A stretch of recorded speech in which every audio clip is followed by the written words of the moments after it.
Salut mes madrilènes, salut mes merengues, salut mes galactiques, j'espère que vous allez tous très bien. Bon, deux trois petits trucs avant de commencer. Déjà, première chose, dans cette vidéo, je ne parlerai pas de ce qui s'est passé en championnat ce week-end concernant Osasuna et l'arbitrage. J'ai passé une bonne moitié de mon débrief à parler de ça. Là, on est dans la bulle Ligue des Champions, c'est à part. Faut qu'on soit focus uniquement sur ça et pas sur autre chose. De toutes les manières, la vidéo concerne City, pas le reste. Et au final, ça ne sert à rien de parler de la Liga.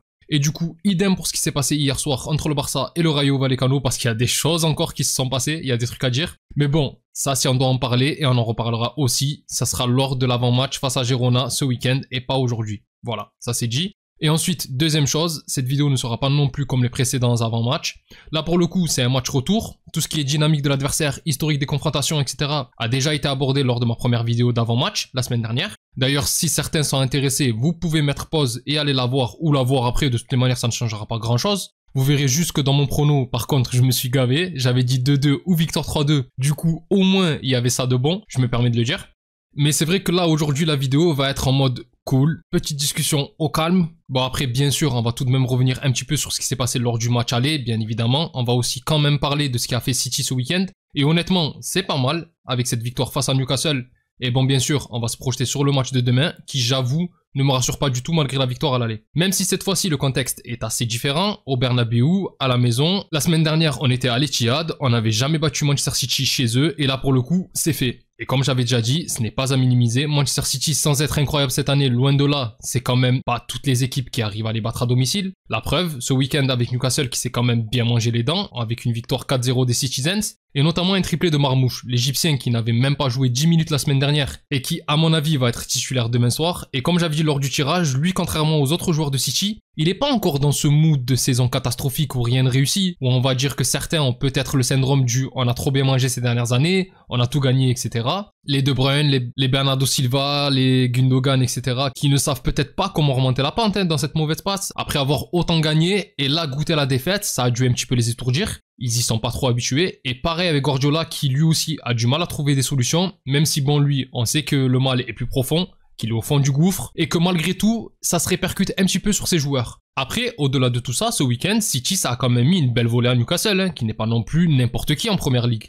Depuis qu'ils ont été rachetés par les Saoudiens, Newcastle ça travaille très bien, avec des bons joueurs comme Gordon, Tonali, Guimarães, ou encore Isaac, attaquant que franchement je kiffe, et depuis même l'époque où il était à la Sociedad, et pourtant samedi, ils les ont bouffés. Je trouve que c'était peut-être le meilleur match de City cette année, encore une fois, à part les grandes affiches, j'ai plus trop le temps de regarder autant qu'avant les matchs des autres championnats, mais de toutes les rencontres que j'ai vues, c'était peut-être la plus aboutie de City. En plus là, sur cette rencontre, ils ont retrouvé un certain équilibre, avec Nico Gonzalez en sentinelle, chose qu'ils avaient perdue avec la grosse blessure de Rodri, et la semaine dernière c'était Stones, il me semble, qui était positionné à ce poste-là, et bon, il a fait un match correct, mais je trouve que là, ce week-end, on a vu la différence avec un véritable joueur de ce poste, important devant la défense et lors des premières relances. Alors bon, ce n'est pas Rodri non plus, mais c'est quand même pas mal. Surtout que, comme j'ai dit, il y a Marmouche, qui avait tout pété lors de ses 6 premiers mois à Francfort, où il était décisif à quasiment chaque rencontre. Et là, contre Newcastle, c'était la même chose, hein. Très dangereux dans la profondeur, et encore une fois, je vais me répéter, mais avec ta défense qui comporte certes un Asensio, qui peut le tenir, mais surtout un Tchouaméni, qui est capable de totalement se trouer, ça fait un peu peur quand même. Il va falloir faire attention à ça. Maintenant, apparemment Rudiger va être apte pour demain, même si ça semble être très juste, mais l'Allemand veut débuter. Si Ancelotti fait le bon choix et décide d'enfin aligner Asensio avec Rudiger, ça peut peut-être le faire. Maintenant, et là ça va être très clair pour moi, si c'est encore la défense Tchouaméni, Rudiger, avec en plus un Rudiger qui revient de blessure et qui n'est pas à 100% malgré ses dires, on est mort. Et dans ce cas-là, ne prends pas de risque et laisse comme au match aller Tchouaméni avec Asensio, au moins tu en as un des deux qui tienne la route. Bon, après Newcastle, j'ai dit beaucoup de choses positives, mais samedi, c'était pas ça du tout. Je pense quand même que vu notre prestation, et même à 10 contre 11 samedi, on va être un adversaire totalement différent pour City, et qui vont pas se balader. Parce que malgré tout, à domicile, le Real Madrid, sur 5 confrontations face à City, n'a perdu qu'une seule rencontre. C'était lors du match, période Covid en 2020, j'en avais parlé. Et encore, c'était un but de Gabriel Jesus qui s'appuie sur Ramos, et qui n'aurait pas dû être validé pour moi, et tu perds 2-1 alors que tu as mené pendant presque la totalité de la rencontre. Sinon City ça a du mal malgré tout à gagner à Madrid et même dans sa grande période. 2022 c'est victoire du Real, le doublé de Rodrigo. 2023 c'est un nul et encore on méritait de gagner et l'année dernière pareil. Oui je passe très vite sur ces matchs car bon j'en avais déjà parlé la semaine dernière, je vais pas me répéter. Maintenant encore une fois comme pour le match aller, je m'attends à un match complètement différent de d'habitude. Mercredi dernier on avait deux équipes malades défensivement et on s'attendait à un match avec beaucoup de buts. Et comme j'ai dit malgré tout, le gagnant c'est juste l'équipe la moins malade des deux. On ne va pas se leurrer, dans le jeu, on n'a pas fait une bonne rencontre. On a énormément raté d'occasions, on aurait dû gagner avec un plus grand écart, et malgré tout ça, on était à quelques secondes de se faire accrocher. Franchement, merci Bellingham de ne pas avoir totalement cru au lob de Vinicius et d'avoir bien suivi le ballon. Et bon, forcément, je vais pas vous mentir, moi avec ce que j'ai vu ce week-end de City, avec bien plus d'équilibre et d'intensité, et avec ce que j'ai vu lors du match aller, et même ce week-end en vrai avec des occasions encore gâchées de notre part, demain, j'ai un petit peu peur.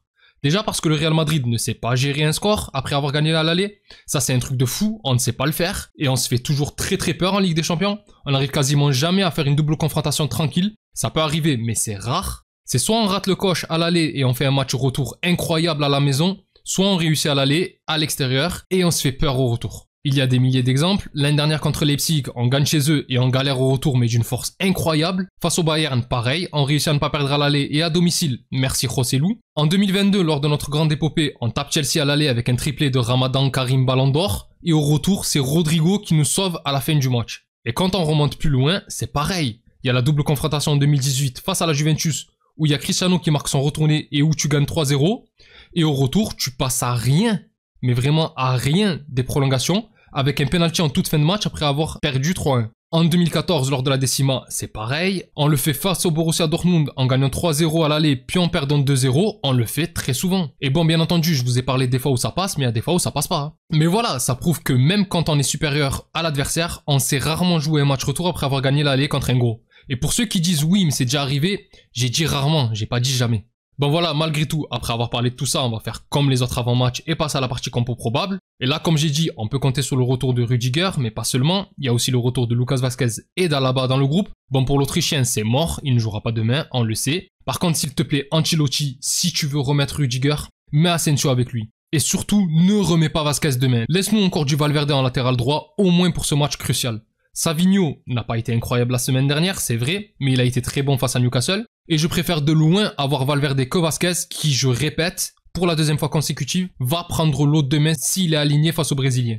Et franchement, en plus de ça, bon, j'aime beaucoup l'apport d'un Valverde au milieu de terrain, mais les remontées de balles qu'il arrive à faire en partant de très loin quand il joue au poste de latéral droit peuvent faire très mal demain à cette défense de City. On sait qu'une fois lancé, il perfore les lignes et on a du mal à l'arrêter. Et défensivement, il y a un monde d'écart entre lui et Vazquez. C'est tout.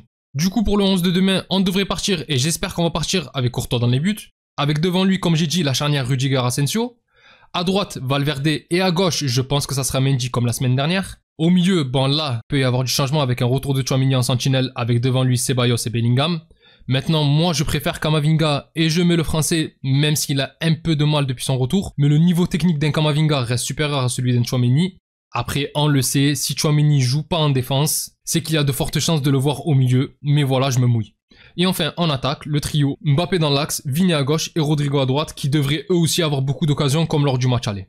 Pour la partie prono, c'est très simple, il faut pas qu'on perde. Maintenant que tu as fait le plus dur à l'aller, la victoire n'est plus une finalité en soi. Bien sûr qu'il faut aller chercher la victoire si tu peux. Mais moi, un 0-0 pourri qui pue des pieds dans ce genre de match, ça me va très bien tant que tu passes. Parce que les buts à l'extérieur ne comptent plus et qu'avec un simple 1-0, City peut t'amener en prolongation.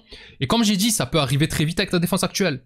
Maintenant, le 0-0, je n'y crois pas. Je vois plus un match ouvert avec beaucoup de buts puisque City est dans l'obligation d'aller chercher le résultat, ce qui va forcément t'offrir des opportunités de contre. Après, attention de ne pas faire la même erreur qu'à l'aller en leur laissant un peu trop imposer leur jeu et en restant amorphe. On a vu que City, ça doit être bousculé pour faire retomber cette équipe dans ses travers. Et cette fois-ci, il va falloir être plus à droite devant les buts.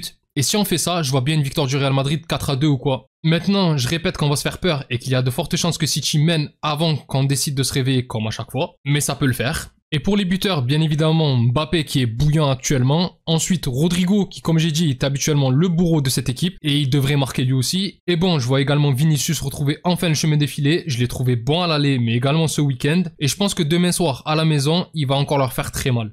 Après oui, Bellingham aussi, en espérant juste qu'il ne s'énerve pas trop vite. Il est assez nerveux en ce moment, sans compter ce qui s'est passé ce week-end. Mais le Bellingham version Ligue des Champions, c'est rarement décevant. Et il est en capacité lui aussi d'y aller de son but, comme la semaine dernière, où il avait un peu plus la possibilité de se projeter après la sortie de Mbappé. Enfin bref mes Galactiques, c'est tout pour moi concernant cet avant-match qui est encore une fois assez long. Donnez-moi vos pronostics dans les commentaires. Si la vidéo vous a plu, n'hésitez pas à liker et à vous abonner. C'est un soutien important pour la chaîne et je remercie toutes les personnes qui prennent le temps de le faire. Vous êtes les meilleurs. Pour les autres, je vous donne rendez-vous après le match et j'espère la qualif du Real face à Manchester City demain soir. D'ici là, je vous souhaite une excellente journée ou soirée selon l'heure à laquelle vous regardez cette vidéo. Prenez tous soin de vous et encore et toujours, hasta le final, vamos Real. Salut!